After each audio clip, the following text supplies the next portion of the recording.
Region Europe is the international programme of the University of Turin, pursuing a comprehensive knowledge of the European model of regional integration and of the EU as a global actor.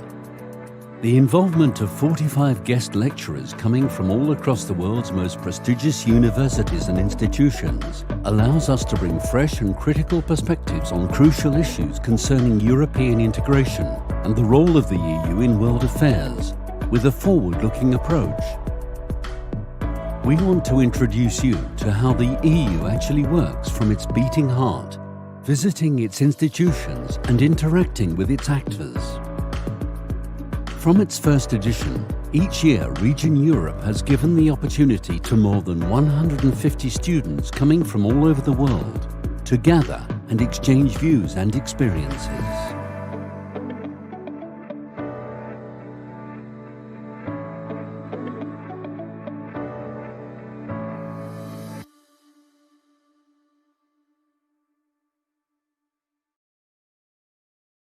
Hi everyone, thanks for turning up. It sounds like an awful lot of lectures for you to sit through, so I'll try and make this short. And the thing I'll say is, if I start going too fast, because I get very fast when I get excited and you're losing track of my English, then someone send a message and say slow down, and I'll try and slow down. I've also got two screens and you're over on my right now for some reason, but and I'm rubbish with technology, so something will go wrong.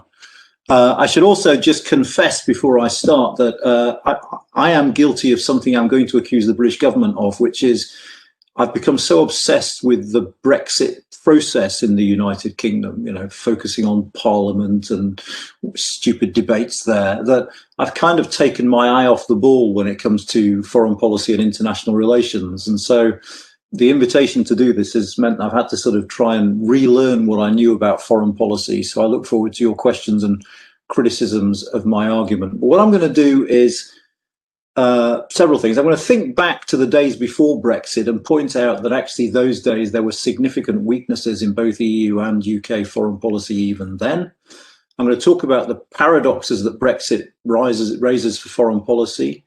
Talk about new foreign policy ambitions in the UK and the EU. And actually, the crux of my argument is, in order for the UK and the EU to achieve the things they want to achieve in international politics, they're going to have to work together, despite the total failure of the Brexit negotiations to come to an agreement on foreign policy. We have to find ways of working together, is the bottom line. So if we go back to what I call the halcyon days, it's very easy with Brexit, I think, to think to ourselves, oh, just think back to the days when Britain was still in the European Union, as if those days were somehow fantastic. And the bottom line is they weren't. Those halcyon days didn't really exist. Prior to 2016, I would argue that the EU had been largely absent from geopolitics. Back in 2016, the EU's China strategy was largely about commerce and nothing to do with systemic rivalry. And the much vaunted common security and defence policy of the European Union, too, had largely been a flop. And by that, I mean, you know, the EU had all these battle groups on standby since 2008. They never actually got around to deploying them. And in terms of the amount of effort that individual member states put into defence, the Eurostat statistics are quite damning here.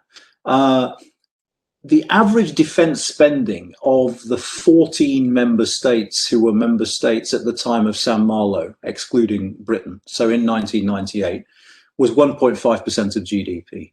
By 2018, so after almost 2 decades of a common security and defence policy whose major purpose was to encourage Europeans to do more in defence, that number had gone down to 1.1% of GDP. So in the first 20 years of CSDP, rather than the EU's defence policy leading to more effort, it had actually led to less effort. And one of the curious things about EU initiatives in foreign and security policy is that they often serve as an alibi for national governments to do nothing at home.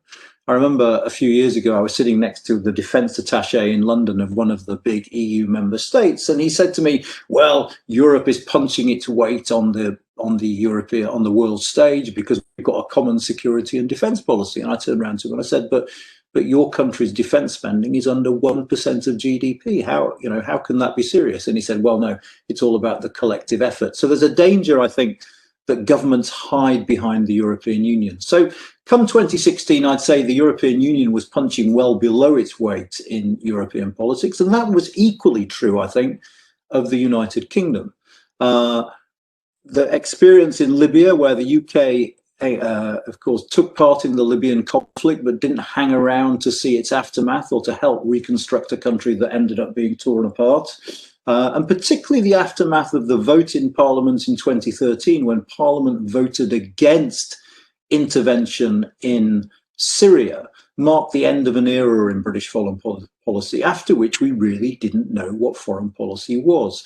When David Cameron was Prime Minister, the UK failed to react adequately to the Arab Spring, failed to react adequately to global warming, failed to come up with a policy on Russia, and of course, failed to come up with a policy on China. In fact, I think you could argue with some merit that the British government, up until recent times, was guilty of pursuing a policy of appeasement when it came to China. Let me give you one example. In 2015, David Cameron led a trade mission to Southeast Asia, and he was in Vietnam on the day that the Chinese launched their air defense system, which impinges on the sovereignty of many neighboring countries. David Cameron could not find it in himself to actually mention the launch of the Chinese air defense system because he was too busy trying to beg the Chinese for investment in British infrastructure. So I think don't fall into the trap is the lesson of this first slide of thinking that pre-Brexit everything was great, because pre-Brexit everything was far from great. But then Brexit adds a whole new set of challenges. And I think for the UK in particular, the challenge is that for many people who voted for Brexit, the point of Brexit was to make the UK less exposed to the outside world. And here is the paradox. The politicians who led the Brexit campaign in the referendum argued that Brexit was about making the UK more international. It was about dealing with the rest of the world. Brexit campaigners, and particularly Boris Johnson, coined the phrase global Britain to emphasize the point that actually leaving the European Union wasn't about turning our backs on the world, it was about becoming with the rest of the world. But many Brexit voters saw this exactly the other way. For many Brexit voters, this was about the UK spending more time focusing on itself than focusing on the rest of the world. The vast majority of UKIP voters, the party that arguably did more to push the UK out of the European Union than any other, the majority of UKIP voters wanted less money spent on foreign affairs, more money spent on domestic priorities in the United Kingdom. If you look at this chart, for instance, one of the striking things you'll see, if you're familiar with the Brexit voter with British politics, is that all those regions which voted most overwhelmingly in favour of Brexit are the regions where people wanted the UK to be more inward looking and less outward looking. So there's a tension here, and it's a tension that will come back to haunt the Prime Minister, I think, because it means that stressing global Britain, as he is obviously keen to do, might not lead to support from Brexit voters because they actually want to see a wholly different sort of more insular, more inward looking Britain. The other thing about Brexit that gets in the way of British foreign policy, I think, is far more practical, far more mundane, and it is the simple fact that so much energy and attention has gone into doing Brexit. If any of you are familiar with the UK, you will know that we have done nothing but Brexit since June 2016. We haven't been governed, we haven't passed any laws, we've basically just sat around debating Brexit, talking about Brexit, arguing about Brexit. If you turn on the television, the only thing you'll see on the television has been Brexit, certainly until the COVID pandemic. There was a week in January 2019, I don't know if those of you who are familiar, the BBC has a channel called the Parliament Channel. No one watches the Parliament Channel because it's incredibly boring and basically it shows pictures of people debating stuff in Parliament. But there was a week at the start of January 2019 when the viewing figures for BBC Parliament were significantly higher than the viewing figures for MTV. It's the first and only time this has ever happened, and it happened because everyone in the country was obsessed with the debates about Brexit and tuned in. But one of the implications about our Brexit obsession is that basically we haven't thought about anything else at all. And one of the one of the saddest things about this obsession with Brexit has been the fact that Britain has simply not engaged with the world in any meaningful sense since the Brexit referendum. Under Boris Johnson, we basically did not have a foreign policy. Under Dominic Raab, we're starting to get one, and I'll come back to the new ambitions of British foreign policy now. But essentially, we've lost 3 years. 3 years in which, by essentially focusing on ourselves and on our Brexit debate, we've not engaged at what has been a very unsettled and destabilising moment in global politics. I'd argue that much as the EU side, actually, for all the grand initiatives, for all the new defence fund, for the new commissioner on security, for all these things, actually, if you think about what has the EU achieved outside of the area of trade, its track record too has been fairly disappointing. Europe as a whole, I think, has failed, and failed for a number of reasons, to have the influence that the size of its economy implies it should have when it comes to global politics. I would say, and I'll come back to this in a moment, one reasons why Europe has failed. Well, we give you two reasons. One, Europeans feel more comfortable focusing on economic issues than on political issues. What we've often done is simply subcontract the difficulties of geopolitics to the United States. So when the European Commission tries to talk about trade with China, it leaves it to the Americans to deal with difficult issues of sovereignty and Chinese aggression in the South China Sea.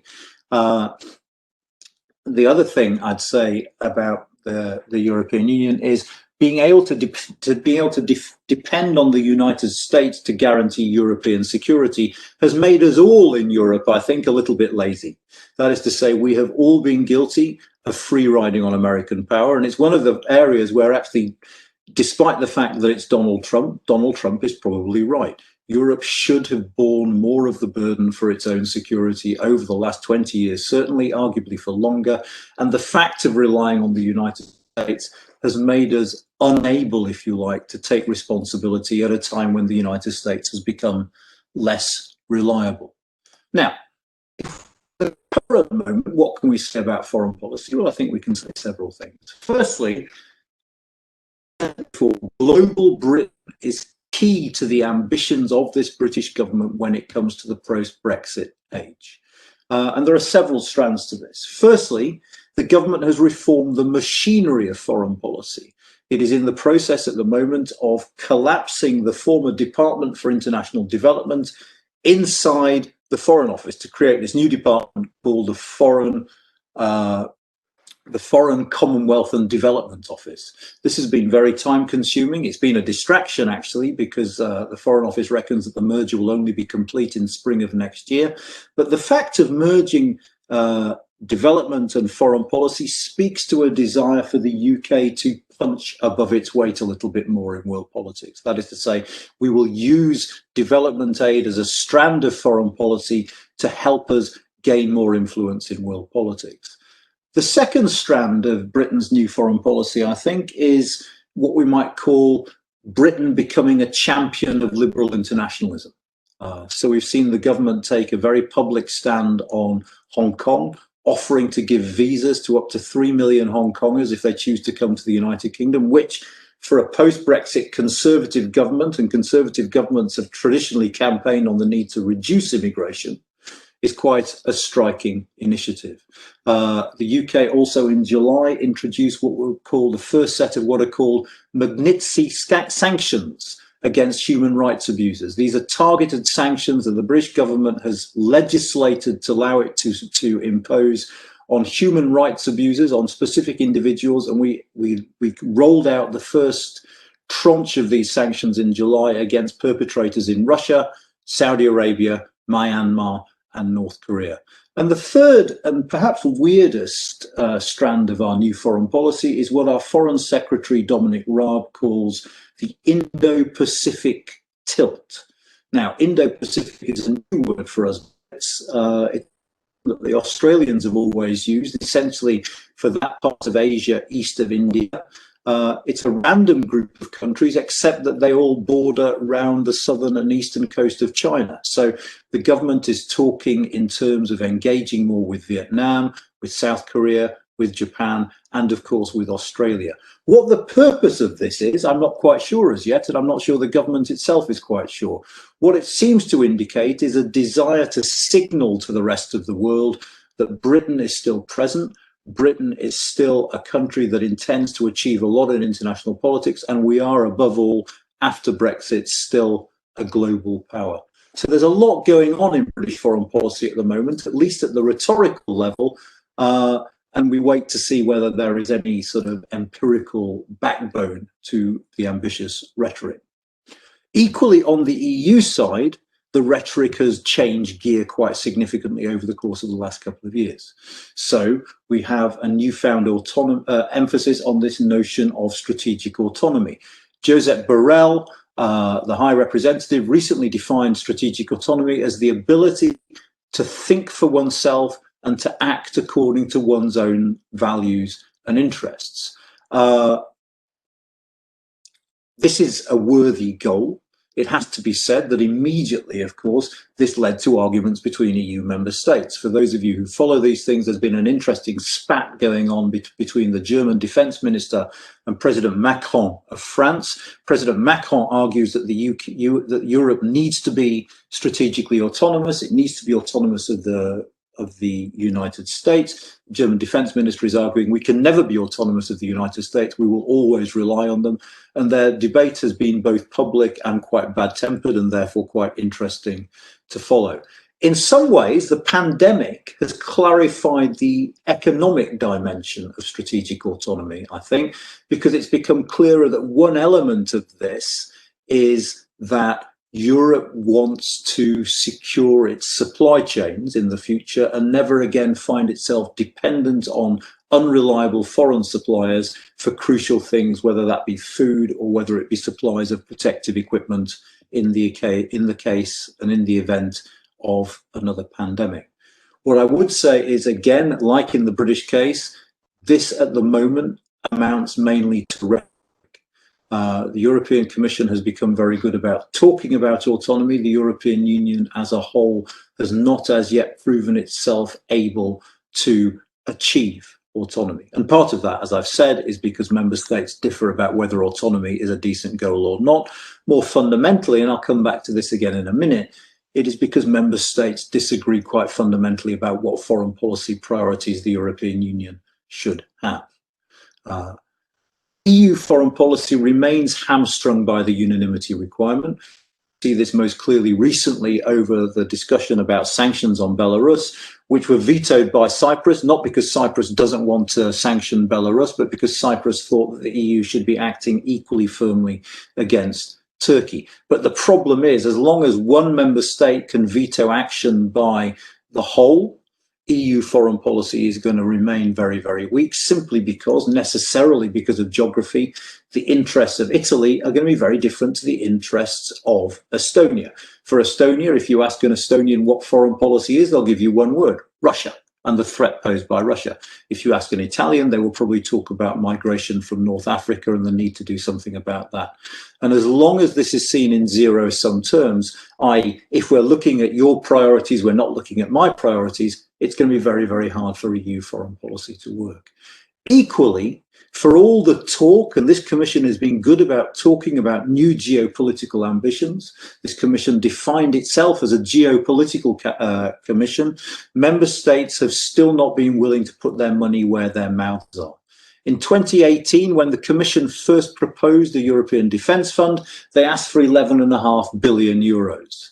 The eventual figure was only 7 billion euros. So again, if Europe wants to make good on its geopolitical ambitions, it's going to have to spend to achieve them. The other area where I think Europe is still moving is over debates about China. And again, this is partly down to differences between member states. Either those member states who've received quite a lot of internal investment from the Chinese and so are loath to criticize the Chinese, or those member states like Germany have become increasingly dependent on trade with China and choose to turn a blind eye to geopolitics in order to keep that trade relationship going. It does seem to me, though, that China is the crucial issue in international politics at the moment, and it is more important than ever, I think, for the European Union to come up with a coherent position on China, and one that views China as something more than an investor or a market, but takes account of China's newfound assertiveness when it comes to foreign and security policy. Now, the thing that binds together, I think, both the EU's ambition and the UK's ambitions is the fact that it is very hard to see how working without each other we can achieve them. The EU will miss the UK's presence in foreign and security policy arguably more than in any other area. Yes, the absence of the UK makes the EU market smaller, but that's not a crucial point. But I think no longer having access to UK military might, to UK diplomatic know-how and networks, and particularly to UK intelligence assets, will make the EU far weaker than it was prior to Brexit. As for the UK, we will struggle too, from no longer having access to EU decision-making to no longer being able to coordinate with EU partners, namely when it comes to sanctions. UK sanctions will be far less effective than EU sanctions would have been. And so whilst the UK, if you like, is struggling to punch above its weight, the EU still, as ever, is struggling to punch its weight. That famous description of the EU by the Belgian Foreign Minister Ayskens still holds, I think, that the EU remains an economic giant, but a geopolitical dwarf. And so if both sides want to get the most out of their newfound foreign policy aspirations, they have very little choice, it seems to me, but to work together. This is particularly true at the moment for the United Kingdom, because the UK has one of the biggest years in its diplomatic history coming up. Over the course of the next 12 months, the UK will take over the chairmanship of the United Nations Security Council. We will take over the presidency of the G7, and we will, together with the Italians, be running the COP26 UN Environmental Summit. None of the objectives that the UK has set itself, particularly for the G7 or for the COP26, are achievable without close cooperation with the European Union. On COP26, setting environmental targets makes absolutely no sense unless the EU has bought into those targets as well, because the sheer size of the EU market makes it the indispensable ally if you're trying to achieve an environmental change around the planet. So to give one example, Chinese car manufacturers immediately adopted EU environmental standards, not because they're particularly environmental in and of themselves, but because they wanted access to the world's largest single market. So the UK has to work with the European Union to achieve its objectives. Equally within the G7, you need to have the EU member states on side in order to achieve one of the objectives of the UK, which is to launch a new D10, which is a grouping of large democratic states to try and push back against the increasing assertiveness of authoritarian states like Russia and China. And remember, this isn't just about the UK achieving its objectives, this is about shared interests. For all the talk about Boris Johnson being a sort of mini Trump, and there are elements of truth to that in terms of how he deals domestically with politics, there is no truth in it whatsoever when it comes to Boris Johnson's foreign policy. And if you think about on a number of issues where the UK and the Trump administration have clashed or have disagreed, Boris Johnson has come down firmly on the side of the Europeans. That's been true of the Iran nuclear deal. It's been true of the way we deal with Russia. Donald Trump, of course, wanted to invite Russia to the G7 summit. The European members of the G7 immediately said no, and they said no in unison. When it comes to defending multilateralism, the EU and the UK have been on the same side of the debate. And of course, when it comes to defending the Paris Climate Change Agreement, both sides again have been united in the face of the hostility of President Trump. And finally, talking of the United States itself is the final pressing reason why the UK and the EU need to work together. For all the fact that President Biden has won the US election, the US has become an unreliable partner in global affairs. President Biden's priorities will be domestic, not international. where the president in the near term is going to be a big fan of globalization, simply given the nature of US domestic political debates. And perhaps most importantly of all, because the partisan divide in the United States, which is bitter and is deep and is bad-tempered, because that partisan divide now extends to foreign policy, the US cannot be relied upon to be a stable partner and a defender of multilateralism for more than one 4-year presidential term. So even if we have a President Biden, what he does in foreign policy could be replaced by a Trumpist successor from the Republican Party in 4 years' time. So the fact we can no longer rely on the United States, I think, means it is yet another reason for us to work together closely to achieve what are increasingly shared interests. Now, there's an immediate problem here, and the immediate problem here is that Boris Johnson has refused to talk about foreign and security policy in the Brexit talks. He was wrong to do so, I think, but his opinion is we don't need to have institutionalized links to work together. That's true in some areas, but I think in areas like cooperation on counterterrorism, where we need access to EU data, or on sanctions, as I've mentioned before, having an institutionalized relationship would be more efficient. Nor should the EU escape a degree of blame for this, because under Theresa May, one of the things the EU did in the Brexit negotiations was, on the one hand, stress the fact that Britain remained a unique partner when it comes to security, when it comes to foreign policy. I think it was Mrs. Mogherini who said, your interests are our interests. But at the same time say, once you've left, you will be a third country like any other. So not offer Britain anything in the way of special status when it comes to collaboration on foreign policy, even though outside the European Union, the UK will be the closest security collaborator that the EU has. So both sides, I think, have been slightly blind to the fact that they need to find a way of working together in a special relationship, if I can coin that phrase, on security even after Brexit. And one of the problems with the Brexit negotiations in general has been that geopolitics has not figured as much as it should do. And in that sense, the Brexit talks have been an enormous missed opportunity. Now, looking forward, what could and should happen in the future? Well, firstly, as I've just said, the relationship between the UK and the EU and the UK and the 27 will not be institutionalized because the Brexit talks haven't touched on them. It doesn't matter so much, because the very weakness of CFSP and CSDP, because of the unanimity requirement, amongst other things, means that actually cooperating in an ad hoc way might be as effective as cooperating in an institutionalized way. And it will certainly mean, I think, that cooperating with individual member states might prove to be more effective than cooperating with the EU as a whole. Now, one idea that has done the rounds inside the European Union, being propounded by both the French and the German governments, has been the idea of having a European Security Council. It is conceivable, and I think it is something that should be thought about, that if you create such a body to bring together those European states most active in foreign policy, and outside the institutional framework of the European Union, including the United Kingdom, would certainly be something worth thinking about. Now, clearly, this will lead to disagreements and arguments. It will lead to arguments in the EU side from member states that feel left out. It will lead to arguments from people who think that small member states are getting a raw deal. And of course, it will lead to arguments from those people who see defence not as an end in its own right, but as a way of building European integration. But the fact of the matter is, the EU, when it comes to anything apart from economic power, is very, very bad at projecting power internationally. And this isn't through chance, this is through design.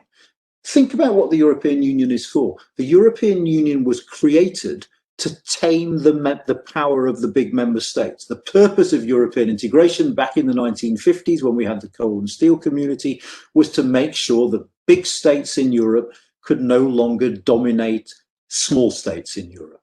If you were to say to Jean Monnet, the problem with the European Union is that countries in Europe now struggle to deploy military force outside their borders, he would have opened the champagne. He would have said, mission impossible. The whole point of European integration was to tame that European power. Now, of course, we live in a very different world where Europe needs more than ever to be able to project power. The problem is it has created an institutional framework in the shape of the European Union that is uniquely bad for doing it. So Europeans within the European Union need to think about other models for dealing with the outside world. And I would argue those models need to incorporate a way of working with the United Kingdom. In conclusion, let me just say the Brexit talks have ignored foreign policy. They shouldn't have done so. For a variety of reasons, Britain and the European Union had even been engaged in a strategic holiday, and they need to get back to thinking about geopolitics and strategy far more systematically than they have done for some years now, not least because we live in a more uncertain and frankly more dangerous world than we have done arguably since the end of the Second World War. And it is absolutely crucial that Brexit does not serve as an excuse for continued inaction in geopolitics by either the UK or the European Union. Let me finish by saying one final thing. I said before, it doesn't really matter if the Brexit talks don't come to an agreement on foreign and security policy. I think that's true. But it matters an awful lot that the Brexit talks do come to an agreement. The fundamental difference, the most important difference between Brexit with a deal and Brexit with no deal is that if we get Brexit with no deal, the EU member states and the UK will engage in a process of blaming each other for the chaos that will result, and that will seriously damage diplomatic relations with the EU 27 and the United Kingdom. Given the issues over which we need to be collaborating in foreign policy, we simply cannot allow that kind of deterioration in relations to happen because they will damage the interests of both the EU and the United Kingdom. Look at that, 30 minutes, spot on, Giovanni. Okay, so thank you very much, Anand. Just in time, and so we don't have so much time. I will open up the floor to students, to questions and comments. If any, please feel free to use the chat or to take the mic. So the first question to break the ice is from me, if I may. That is that is after Brexit and also before it. In some let's say continental circles, the idea was, no worries because the UK will get involved in the common security and defense policy, for example, and we will so take advantage of their involvement without being hindered by them. So, to what extent, in your opinion, the UK will get involved in the CSDP, and under which conditions, and so on? My guess is not at all. We might collaborate from outside, but I just can't see this government negotiating a formal agreement to participate with the European Union for several reasons, partly because, let's face it, the British government has this peculiar allergy to working with anything that has the word European in it. It's cheap politics. It's one of the reasons why the British government wouldn't work with the EU when it came to joint procurement of PPE equipment at the start of the pandemic. It's bad politics for Boris Johnson to be seen to be working with the European Union, which is sad, but it seems to be the case in the UK at the moment. But the more fundamental reason is this. The EU doesn't have very well developed mechanisms for third countries to participate in CFSP or CSDP. So what the EU will say is, yeah, okay, you can be a sort of associated partner. That means you can give us troops for missions that we decide on when you're not in the room. Now, that might work for a Ukraine, it might work for a Norway, it might work for countries like that. The UK sees itself very differently to that. So the idea for the UK government that we'll be allowed to out the European Union without being helped, without being allowed to take part in the planning for missions, is simply unacceptable. And of course, from the EU point of view, this notion of strategic autonomy, if it means anything, is the EU gets to decide its own priorities. And of course, even under the treaties, it's illegal for a non-member state to sit in council meetings with voting rights. So there is no way of squaring that circle very, very easily. So the cooperation is going to have to be, at best, ad hoc, informal, on a case-by-case basis, rather than being institutionalized. Yeah, because of course they have in mind Norway, for example, no? The case of Norway, the involvement of Norway in the CSDP. So, okay, but there is a question from Enrico in the chat. So I'm going to read it. So let's assume that Scotland become independent and join the EU. Do you think that it would weaken UK's ability to exert power on other countries even further, or it would be a loss too small to be noticed in the larger scale? Okay, well, let me answer the question because once I answered it, I want to just question the assumptions that lie behind it, because I think they're quite big assumptions. Yes, it will weaken the United Kingdom. And yes, Scotland is small, so you might think, how much does it weaken the United Kingdom? Well, losing a bit of your country is never a good look for a start. So in that sense, it weakens us. It will lead to increased pressure that we should give up our seat on the Security Council and so on. But bear in mind, a disproportionate number of the British armed forces come from Scotland. So that's the first thing, is those presumably would start forming the kernel of a new Scottish army. So the British armed forces will be disproportionately weakened in that way. Our nuclear submarines are based in Scotland, and the SNP have made it clear that if they achieve independence, that can't happen anymore. So it will have a significantly disruptive effect on the UK's defence policy and on our weight in the world. Let me just very quickly question your assumptions. One, even though the polling suggests that there is now a majority in favour of independence, it's not guaranteed that that polling will continue to look like it does in the event that there is a referendum. Firstly, the Scots can only have a referendum if Boris Johnson allows them to, and he said he won't, so there's no impending referendum coming. Secondly, because of Brexit, there are some very difficult questions for the SNP to answer in a referendum, not least that if Scotland leaves the UK and joins the EU, you have to have you have to have an EU external border between Scotland and England. And I'm not convinced that Scottish people, if confronted with the idea of having to do checks on the border of England, would vote in favour of that. The third thing, let me say very, very quickly, is the SNP at the moment is holding out the prospect of membership of the EU without the nasty bits. The nasty bits for Scotland are Schengen, the euro, and the common fisheries policy. I see no prospect at all of the EU offering the membership to Scotland without those bits of membership, which will again mess up that debate, I think, in Scotland a bit. Okay, thank you. There is a question from Margherita. Please, Margherita, you can take the mic. Yes. I hope you can hear me. Okay. So thank you, Professor, for the lecture. I wanted to ask you a question about your option, the option you propose as working together. Okay. So do you think this will be a residual option for the UK and for the EU as a consequence, as the result of the new elected president in the US and the fact that he's probably gonna mainly work on the domestic policies, or do you think it's going to be more of a realistic choice, a realist more than realistic?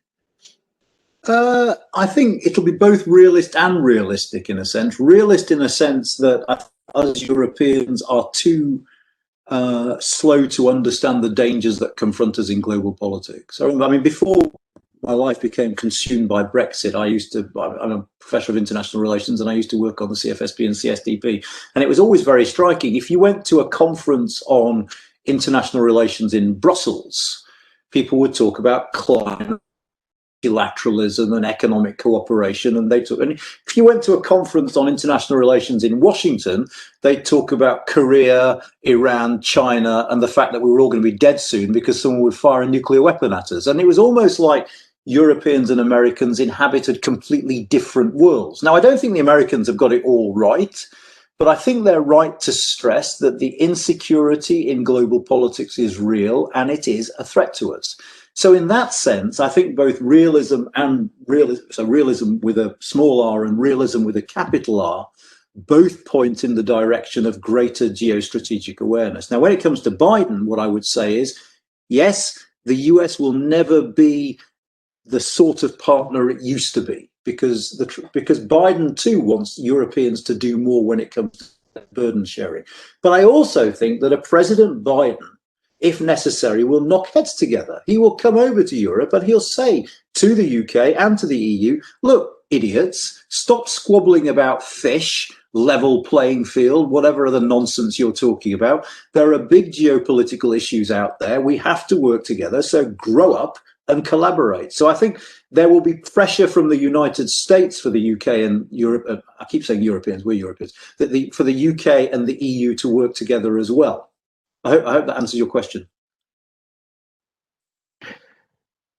Okay, thank you. And then there is a question from Jonata. Jonata, please take the mic.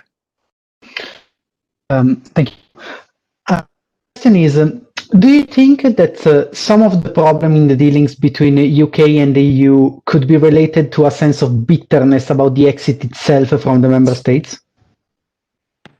I think, well, I'm not sure I'd call it bitter. I mean, there's a lot of bitterness around Brexit on all sides at the moment. There's a bitterness inside the UK between Remainers and Leavers, so there's lots of bitterness. I would say, I'd phrase it slightly differently. I would say the issues come from the fact that the EU approached the Brexit talks rather defensively, it seemed to me, in the sense that from the first, the concern of the European Union was, oh my God, what if other countries look at Britain and think, wow, they're doing quite well, we should try that. So they were obsessed from the start with a fear of emulation and a desire to prove that Brexit was bad, which meant that making Britain look worse after leaving than it did before leaving. And I think that was too defensive, because I just don't think any other member state is going to consider leaving the European Union. If you look at what's happened to, populist politicians in Italy or Marine Le Pen in France,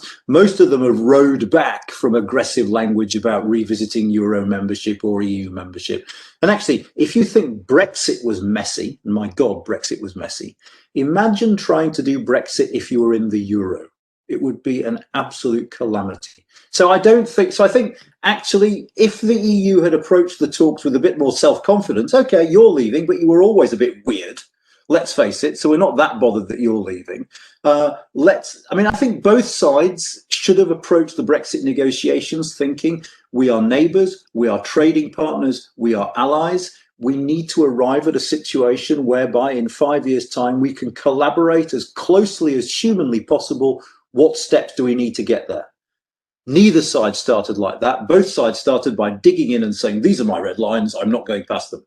And it was just a very unconstructive and unhelpful way of approaching the negotiations. And one of the inevitable results of that is foreign policy just got completely sidelined and forgotten. Okay, thank you. There is a question from Domenico. Please, Domenico, you have the mic. Hello, Professor. Thank you for your speech. It was very interesting. So, since I follow John Danzig on Facebook, and yesterday John Danzig just shared a Business Insider article about a new poll on YouGov about Britons who are slowly, some of them changing their minds about Brexit. Mm-hmm. Maybe they are figuring out that Brexit is not that good deal after all. So my question is, do you think Brexit is really irreversible, or maybe there's some possibility for Britain to join the EU again in the next 15, or maybe with the new government in the future? 15 okay. or 50 or 50, Domenico? 15 or 50? 15 or 20, sorry. 15 or 20, okay. There are several bits to your question. Let me start with the opinion polling first. It is true now that YouGov, I've asked this question monthly for the last 4 years. in hindsight, do you think it was a right decision or a wrong decision to vote to leave the European Union? For the last 6 months, there's been a significant majority for wrong decision, and it's been the biggest gap there has been since we voted to leave. But that isn't because lots of people have changed their minds. In fact, one of the striking things about Brexit, partly because it taps into questions of identity, is very, very few people have changed their minds. The reason those numbers have changed is because people who either didn't vote or couldn't vote in 2016 overwhelmingly back Remain and think that Brexit was a mistake, largely because people who couldn't vote in 2016 are young, and young people are overwhelmingly anti-Brexit.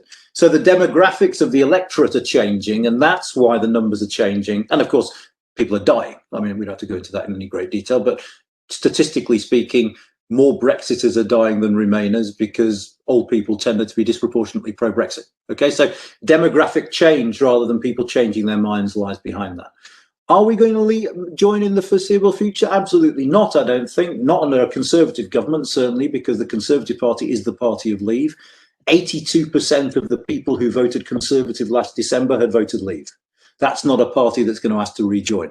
So turn to the Labour Party. The Labour Party has a problem in that they might want us to be members, but freedom of movement is very unpopular amongst many of their working class voters, and particularly amongst the voters they lost to the Conservatives last December. So you can't join without freedom of movement.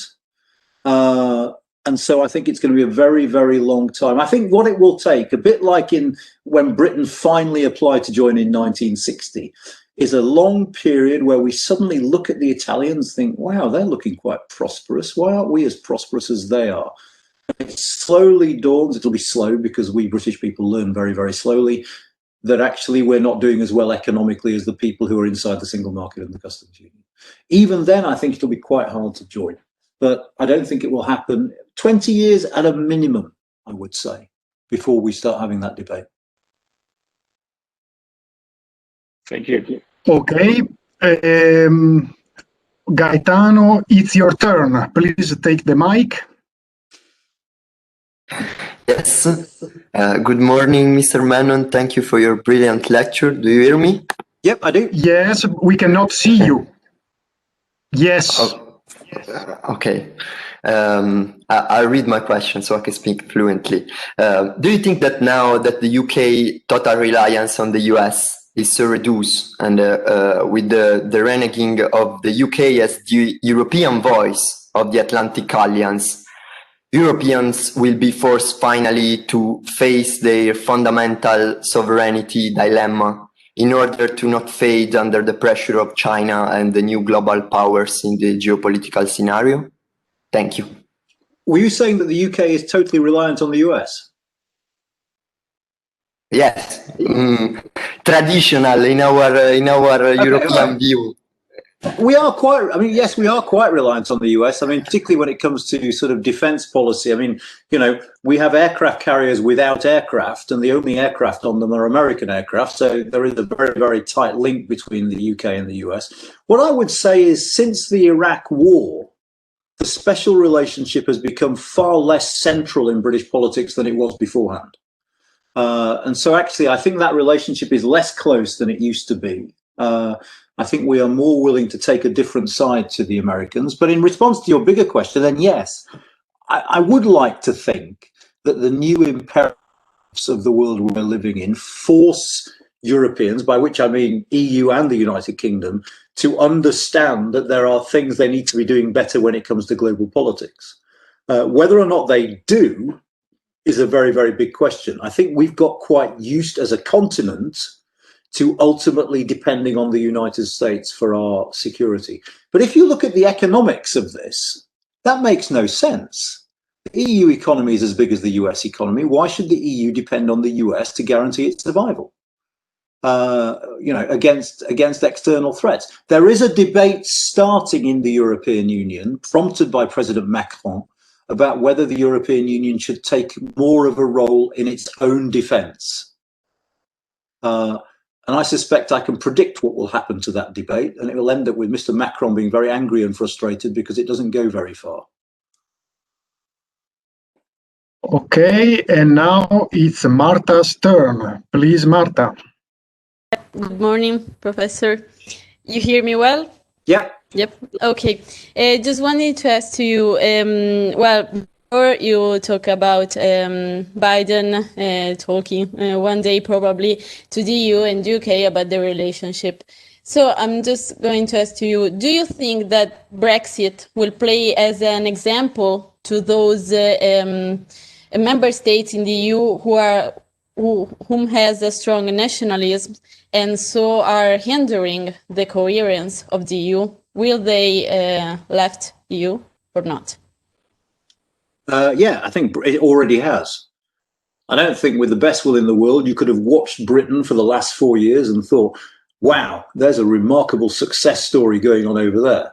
So I think it has already shifted at it. I mean, you can see it because populists across Europe have toned down their demands to leave. You can see as support for European integration has gone up across the EU since the referendum. So I don't think other countries will leave. I don't think other countries either will start being easier partners within the European Union. I don't think Viktor Orban is going to look at Britain and think, oh, I've got to stop blocking things in the EU. I think the EU is very badly hobbled by the fact of having a number of very, very difficult member states within it. And who knows, after the next Italian elections, we might have an even more difficult member state within it. So I think those internal problems won't go away.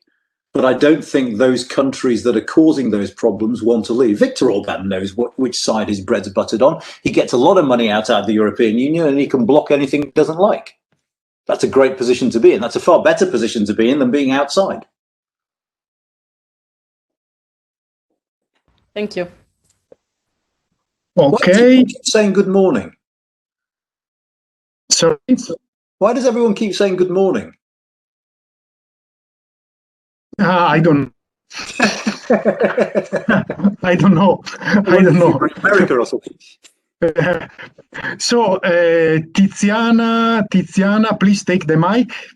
You can't take the mic right now. Okay. So I'm going to read Tiziana's question. I'd like to hear Professor Menon's thoughts on the geopolitical game Russia is playing.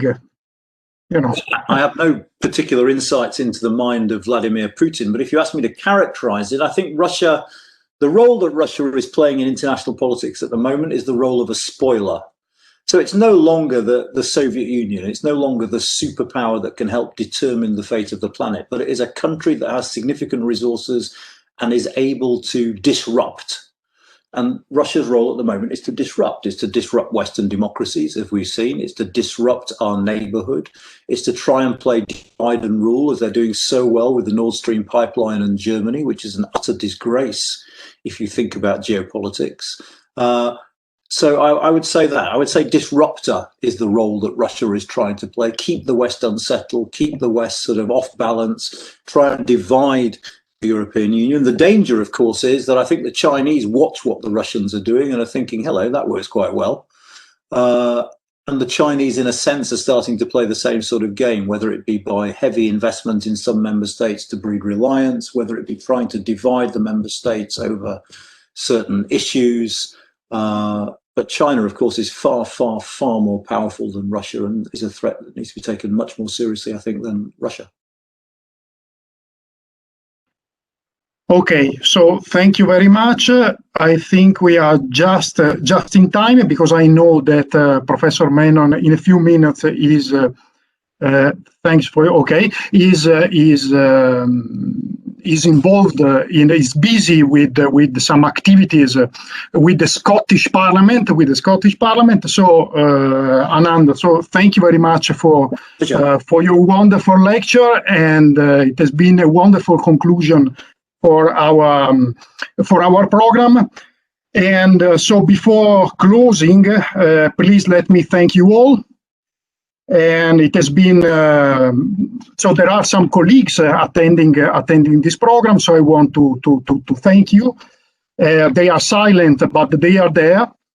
And so it has been wonderful to have you all on board this program. And I would especially like to thank Elisa Borgognoni. She is not with us today, but has been a real pillar of this program. This edition wouldn't be possible without our fundamental help and contribution. So I wish you all the best and good luck for your future. Take care of yourself and take care of Europe and the world also. So yeah, so they need it, the Europe and the world. Okay, so thank you very much, Professor Menon, again.